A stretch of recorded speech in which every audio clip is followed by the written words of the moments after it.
नमस्ते बच्चों, मैं आपका गणित का अध्यापक चांद Thakur, government senior secondary school Jibhi आपके समक्ष 10वीं कक्षा के लिए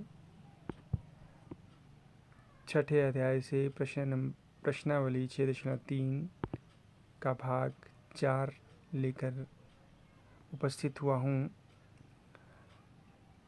इस भाग में हम प्रश्न 4 से जो है अपनी प्रश्नावली शुरू करेंगे। उससे पहले की जो प्रश्न हम पीछे के 3 भागों में पूरे कर चुके हैं और साथ में हमने इस प्रश्नावली से जुड़ी प्रमेय और कुछ प्रश्न सिद्ध किए थे। तो आज के इस भाग में आइए हम प्रश्न 4 को हल करते हैं। इसमें दिया आकृति 6.36 में क्यू आर बटे क्यू एस बराबर है क्यू टी बटे पी आर तथा कोण 1 बराबर है कोण 2 है। दर्शाइए कि त्रिभुज पी क्यू एस सर्वांग सम है त्रिभुज टी क्यू आर के है। ठीक है, ये दोनों त्रिभुज क्या है? सर्वांग सम है। तो आकृति हमें कुछ इस प्रकार दे रखी है। इस तरह से हमें कुछ त्रिभुज या मिक्स्ड आकृति यानी कि मिश्रित आकृति दी गई है। ठीक है, इसमें एक त्रिभुज नहीं है बल्कि 2-3 त्रिभुज हैं। तो सबसे पहले तो हमें कोण 1 और कोण 2 बराबर दे रखे हैं। तो कोण 1 और कोण 2 जो हैं हमारे त्रिभुज पी क्यू आर जो है उसके भाग हैं। तो सबसे पहले तो हम इसी त्रिभुज को लेंगे। तो सबसे पहले दिया है त्रिभुज, ये मेरे ख्याल से पी क्यू आर होगा, टी क्यू आर नहीं है ये। अच्छा, ये जो अनुपात है वो टी क्यू आर का है, तो हम इसी को लेकर चलेंगे। तो टी क्यू आर में तो मुझे ये कोण दिख नहीं रहा है। तो सबसे पहले जो हमें दे रखा है दिया है त्रिभुज टी क्यू आर तो नहीं है ये। तो जो आकृति में हमें दे रखा है क्यू आर बटे क्यू एस बराबर है क्यू टी बटे पी आर, है ना।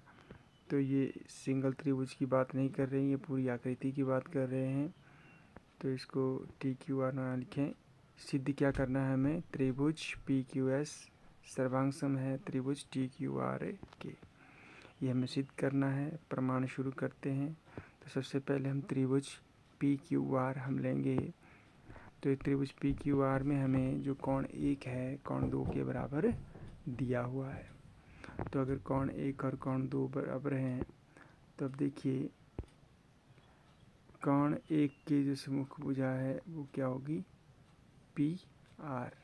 ठीक है, और कोण 2 की जो सम्मुख भुजा है वो कौन सी है? यानी कि इनके सामने बिल्कुल कौन सी भुजा है? पी क्यू, है ना।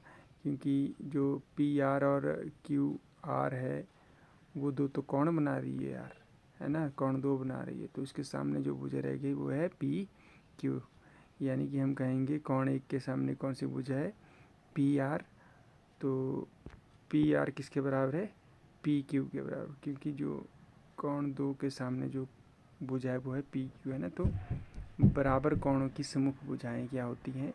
बराबर होती हैं। आगे बढ़ते हैं। और साथ में हमें दिया है क्यू आर बटे क्यू एस बराबर है क्यू टी बटे पी आर, ये हमें दे रखा है। ठीक है, अभी अभी हमने ज्ञात किया जो पी आर है वो पी क्यू के बराबर है। तो अब क्या करेंगे हम, जो हमें दिया है वहाँ पर जो पी आर की जगह हम पी क्यू भरेंगे। तो हमारे पास आएगा क्यू आर बटे क्यू एस बराबर है क्यू टी बटे पी क्यू। ठीक है, क्योंकि पी आर क्या है? पी क्यू के बराबर हमें प्राप्त हुआ है। तो इससे हमें मिलता है क्यू एस बटे क्यू आर, यानी कि हमें जो यहाँ पे अनुपात मिला है इसका हम रेसिप्रोकल लेंगे, व्युत्क्रम लेंगे। क्यू एस को ऊपर ले जाएंगे, क्यू आर को नीचे ले आएंगे। तो इसी तरह से बराबर है पी क्यू ऊपर चला गया और क्यू टी नीचे आ गया, पी क्यू बटे क्यू टी। तो अब हम जाएंगे त्रिभुज पी क्यू एस और त्रिभुज टी क्यू आर में जो हमें सर्वांग समज सिद्ध करने हैं। उन दो त्रिभुजों में देखेंगे हम। सबसे पहले तो क्यू एस बटे क्यू आर बराबर है पी क्यू बटे क्यू टी, जो हमने ऊपर सिद्ध किया है, ये हमें प्राप्त हुआ है। और साथ में जो कोण एक और कोण एक है, इन दोनों त्रिभुजों में वहनिष्ठ है, तो कोण एक और कोण एक के क्या हो गए यहाँ पे बराबर हो गए दोनों त्रिभुजों में। तो अब क्या है यहाँ पे देखिए, दो भुजाएं जो समानुपात में हैं, है ना, और उन दोनों भुजाओं के बीच का जो कोण है, यानी कि भुजा क्यू एस और क्यू टी क्यू आर के बीच जो कोण बना है कोण एक है, तो ये एस ए एस समरूपता कसौटी आ गई। ठीक है, जो कोण एक बना है, जब चित्र देखेंगे आप जो बनाया है आपने, तो उसमें आपको जो कोण एक है वो क्या है, भुजा क्यू एस और क्यू आर और दूसरे त्रिभुज में पी क्यू और क्यू टी के बीच में बना हुआ है। तो ये हो गया एस ए एस समरूपता कसौटी से ये दोनों त्रिभुज के आगे समरूप आ गए। तो अगला प्रश्न है प्रश्न नंबर 5, त्रिभुज पी क्यू आर की भुजाओं पी आर और क्यू आर।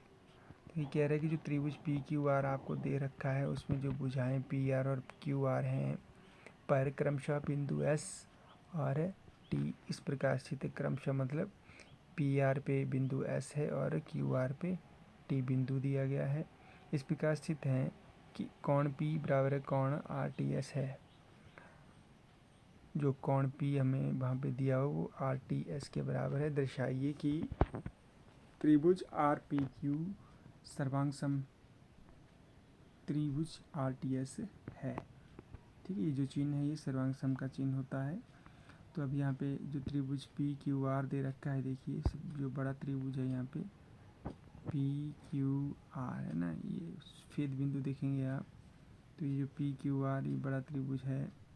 इसमें क्या कह रहे हैं कि जो भुजा पी आर है और आर क्यू है, इनमें जो बिंदु एस और टी इस प्रकार स्थित हैं कि जो कोण पी है, यहाँ पे जो पी बिंदु पे जो कोण बना, देखो डबल कोण से दिखाया गया है, वो क्या है कोण आर टी एस के बराबर है। यानी कि जो टी बिंदु पे बना कोण है आर टी एस है ना, जो दर्शाया गया डबल डैश से, ये दोनों क्या है बराबर हैं, इसीलिए इनको डबल डैश से दिखाया गया है ना। हल कर देंगे। सबसे पहले जो दिया है वो लिखेंगे, त्रिभुज पी क्यू आर की भुजाओं पी आर और क्यू आर पर क्रमशः बिंदु एस और टी इस प्रकार स्थित हैं कि कोण पी जो है कोण आर टी एस के बराबर है। सिद्ध क्या करना है, जो आर पी क्यू त्रिभुज है, यानी कि जो बड़ा त्रिभुज हमें दे रखा है, वो क्या है छोटे त्रिभुज यानी कि त्रिभुज आर टी एस के समरूप है ना। ये देखिए, समरूपता के लिए मैं हमेशा आपसे कहता हूँ, जो बिंदु सर्वांग समता में या समरूपता में क्रम में दिए होते हैं, जो जिस क्रम में ये हैं उसी क्रम में इनकी क्या होती है संगत भाग होते हैं। यानी कि आर का संगत भाग इसमें आर ही है। बिंदु पी का संगत भाग है बिंदु टी, यानी कि पी बिंदु पे जो कोण बना होगा इस त्रिभुज में, वो इस त्रिभुज के टी बिंदु के कोण के बराबर है। देखिए दिया भी हुआ है। ठीक है, तो इसी क्रम में हम इसको लिखते हैं। तो ये सिद्ध करना हमें है या नहीं है, तो प्रमाण है त्रिभुज आर पी क्यू और त्रिभुज आर टी एस में। इसमें हम देखते हैं क्या क्या हमें दे रखा है। तो कोण आर पी क्यू यानी कि बिंदु पी पे जो कोण बना हुआ है इक्वल टू बराबर है कोण आर टी एस, यानी कि टी बिंदु पे जो कोण बना हुआ है ये दिया हुआ है। देखिए ये पी और आर टी एस है ना, ये दिया हुआ है हमें। और कोण आर बराबर है कोण आर, ये देखिए ये जो आर कोण है वो छोटे वाले त्रिभुज का भी कोण है और बड़े कोण त्रिभुज का भी कोण है, तो ये उभयनिष्ठ कोण है दोनों में। तो यहाँ से हम ए समरूपता कसौटी लगाएंगे कि यदि दो त्रिभुजों में दो कोण बराबर होते हैं तो ए समरूपता कसौटी हम इस्तेमाल कर सकते हैं। तो इससे क्या हो गए, दोनों त्रिभुज क्या हो गए सर्वांग सम सिद्ध हो गए। अब अगले प्रश्न की ओर बढ़ते हैं। तो आकृति 6.3 में यदि त्रिभुज ए बी ई सर्वांग त्रिभुज ए सी डी है तो दर्शाइए कि त्रिभुज ए डी ई सर्वांग त्रिभुज ए बी सर्वांग नहीं, ये क्या है, समरूप त्रिभुज ए बी सी है। ठीक है, ये सर्वांग समता का चिन्ह है जिसमें इक्वल टू के ऊपर एक ये करली लाइन लगी होती है, लेकिन इसमें सिर्फ करली लाइन ही लगी होती है, सिंगल। ठीक है, इसका ध्यान रखने, बिल्कुल इनके बीच में होना चाहिए, है ना। तो ये हमें सिद्ध करना है। तो हमें इस तरह से चित्र दिया गया है, आकृति दी गई है, इसमें क्या दिया है। सबसे पहले जो है हमें त्रिभुज ए बी ई और त्रिभुज ए सी डी सर्वांग सम दिए गए हैं, ये दिया हुआ है। तो ए बी देखिए क्या है, ए बी ई ये वाला त्रिभुज और त्रिभुज ए सी डी, ये दो त्रिभुज क्या है, सर्वांग सम दिए गए हैं। तो सिद्ध करना है जो त्रिभुज ए डी ई है, ये ऊपर वाला छोटा सा त्रिभुज टॉप में जो बना हुआ है, ये क्या है, समरूप है किसके, ए बी सी के। जो बड़े त्रिभुज ए बी सी है उसके समरूप हमने इस छोटे त्रिभुज ए डी ई को सिद्ध करना है। तो प्रमाण शुरू करते हैं। तो जो हमें दे रखा है वहीं से शुरू करते हैं हम। तो सबसे पहले हमें दे रखा है जो त्रिभुज ए बी ई है वो सर्वांग सम है ए सी डी के, तो दिया है। तो इसमें हमने अपनी तरफ से कुछ नहीं किया। अगर ये बराबर है, सर्वांग सम है, तो इसके संगत भाग भी क्या होंगे, बराबर होंगे। तो ए बी जो होगा पहले त्रिभुज की जो भुजा ए बी है दूसरे त्रिभुज की ए सी भुजा के बराबर है। तो ए बी ई देखिए, ये ए बी ई है, तो इसमें जो ए बी है वो ए सी की संगत भाग है। तो ए बी और ए सी क्या होने चाहिए, बराबर होने चाहिए, है ना। तो क्रम यहाँ से आप देखेंगे इन बिंदुओं का। और इसी तरह से ए ई जो है ए डी के बराबर है। देखिए जो ए ई है किस त्रिभुज की, ए बी ई की, जो ए ई भुजा है वो ए डी के बराबर है। अगर ये बराबर है तो हमें देखिए, क्योंकि संगत भाग है तो संगत भाग आपको पता है जो सर्वांग सम त्रिभुज हैं वो बराबर होते हैं। ठीक है, ये ध्यान रखिए, सर्वांग सम त्रिभुज हैं। तो यानी कि अगर हम ए बी को ए सी से भाग करेंगे, ठीक है, तो ये क्या हो जाएगा, इस यहाँ से हम इसको शुरू कर रहे हैं, तो इसको अगर हम ए सी से भाग करेंगे तो ए बी बराबर है ए सी हमें दे रखा है। जब हम इसे ए सी से भाग करेंगे, अब देखिए ए बी बटे ए सी बन गया बायां पक्ष, तो जो यहाँ पे आया है, तो ए सी से ए सी कट गया, तो ये हो जाएगा एक, यहाँ पे आएगा, तो ये एक के बराबर आएगा। इसी तरह से जो दूसरा हमें ए ई बराबर ए डी लिखा हुआ है, यहाँ से भी हमें क्या मिलेगा, ए टी बटे ए ई किसके बराबर है, एक के बराबर है। ए डी बटा ए ई किसके बराबर है, एक के बराबर है। समीकरण 1 और 2 को हम कंपेयर करेंगे, तो जो समीकरण 1 का दायां पक्ष है और समीकरण 2 का दायां पक्ष है वो दोनों किसके बराबर है, एक के बराबर है, यानी कि समान है। तो बायां पक्ष भी समान होना चाहिए। तो ए बी बटा ए सी किसके बराबर है, ए डी बटे ए ई के बराबर आएगा। तो इस तरह से जब हम त्रिभुज ए डी ई और त्रिभुज ए बी सी को लें तो हमारे पास जो है दो संगत भुजाओं का अनुपात इस प्रकार आ गया, ए डी बटे ए ई जो है वो किसके बराबर आ गया, ए बी बटे ए सी के बराबर आ गया। थोड़ा सा रीअरेंज करने पर